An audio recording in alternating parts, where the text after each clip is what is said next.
ti gyd ar stompage. Eisteddfod yr Urdd, un o'r nifer o gyfleoedd mae'r mudiad yn cynnig i bobl ifanc ar draws Cymru. Ac ar hyn o bryd, wrth gwrs, mae nifer wrthi'n paratoi ar gyfer yr eisteddfodau cylch cyn canu ar y llwyfan genedlaethol.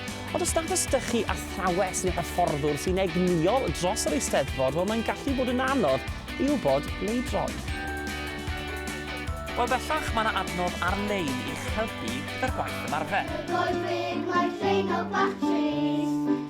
Mae recordiadau o ddarnau prawf ar gyfer 10 o gystadlaethau cerddorol blwyddyn 6 ag iau ar gael i'w lawrlwytho o Charanga Cymru, safle ar-lein gwasanaeth cerdd cenedlaethol Cymru.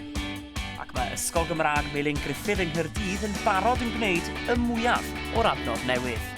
Mewn rai darnau, ni'n ansicr a ni ffili dysgu yn Ysgol Gyfer yn y penwythnos a bod ni moyn dysgu fe erbyn yr wythnos nesa. Gallwn ni gryndo ar y traciau a'r classroom neu ar y gwefannau. Mae'n rhoi mwy o cyfle i pawb i gallu dysgu'r geiriau, so mae pawb yn gallu dysgu'r tiwn a nodau a pethau'n lot hawsach.